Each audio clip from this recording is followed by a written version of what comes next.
All right. Now we get to the Red Wings, and I got more questions about the Red Wings than I did about any other team. And so I'll answer these one by one. Some of them are similar, so I might repeat myself just a little bit. But let's go to what we got from Peter. And Peter, who is a frequent questioner of this podcast, and we appreciate that, MVP, love that. Do you think the Wings are loading up on too many prospects with the high floor, low ceiling, and need to take some swings at more boom or bust guys? It's a really good question, because I think if there was one thing that I came away with from the Detroit Red Wings draft, it was like they got a lot of guys that are going to play in the league. I don't know if they got a single star in that mix. And you don't have to get a star in every draft. It's impossible to get a star in every draft. But I think there were stars available to them. I think there were guys that were potential stars available to them at number 9 and at number 12. I do think Nate Danielson is going to be an effective NHL player, efficient player, fine player, skilled enough, scores enough. Maybe he rounds out a little bit more. Maybe he becomes a little bit more dynamic. Axel Sandin Pellikka, one of the best puck movers in the draft. Not a big guy. Going to be interesting to see how he fits into the long-term plans here. You got Seider, you got Edvinsson. You got a number of guys that can really move pucks well. Is the defense going to be strong enough? I think Sandin Pellikka is a fine defender at his size. I think he's a competitor. I think that he's going to be a good fit.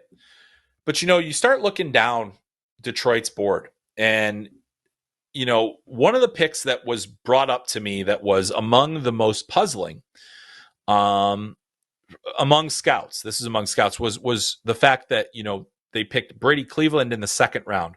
And I happen to like Brady Cleveland an awful lot as a player. I had him on my top 100. I had him towards the bottom of the top 100, but he was on it. And the fact that he was the first defenseman taken off the national team development program was quite surprising. But he's a 6'5" physical defenseman with almost no offense at all. And that felt like that pick where it's like, this guy's going to play. He might not make a huge impact, but he's probably going to hit a few people. And I thought that pick was a little bit indicative of that draft. And I think Andrew Gibson is very similar, a very, ordinary but solid defenseman, a guy that I think is going to play games. I really like Trey Augustine. I think, getting a goalie at 41st overall when you have Sebastian Cossa in your midst as a guy that I do think is going to be a solid player when, you basically you've got a ton of different goalies. Are any of them going to be your goalie of the future? Who's going to be the guy that takes over ultimately for Ville Husso? So you're doubling down on a position.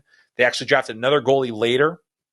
I think one of the more interesting picks was Noah Dower Nilsson at 73rd overall. I think that's a fine place to get a player like that. He was great in the U20 level this year in Sweden, and internationally, it was really hard to spot him in a lot of those games. So you say, which player is he? And that's what you kind of want to know. So I feel like, yes, if Detroit's going to move forward, they got some stars. Lucas Raymond, Moritz Seider. I don't know if Simon Edvinsson is going to be a star defenseman. I think he's going to be an effective defenseman. I don't know if Nate Danielson is going to be a star forward. I think he's going to be an effective forward. Axel Sandin Pellikka, probably a 4, a number 4 defenseman at his best. So as we look at the rebuild and the plan, does Detroit have enough game breakers? And that is the question I still can't answer. And so to Pete's question, I think that there is absolutely concern that these are players that have low ceiling. They might not be that low of a ceiling, but they certainly have higher floors. And so we just had that discussion. I like to err on the side of risk and upside, but I'm also not making multi-million-dollar decisions. So that is where it comes. But, I look at what Detroit is doing. I look at what they did in free agency, and I say, okay, where is this going? What is this ultimately going to lead to? Because now you're outside of the time. They've never had much lottery luck, so that hasn't helped them very much.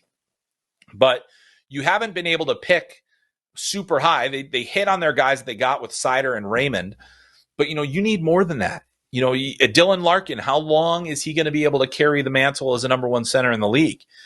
These are the things that I'm not as sure about. And all of a sudden it says, where are the guys that are going to carry this? And do I think they're going to be more competitive? Yes, I think they will be as a franchise. Do I think they're going to be competing for Stanley Cups anytime soon? Not really. And that's where you stay, while we've trusted in the plan that Steve Yzerman had, I think he's a very smart general manager. I think he's done a lot of great things as a general manager. I think that he has an opportunity to do even more great things. But I do think that, is it a super inspiring prospect group? Not really. It's a good one. It's a good one.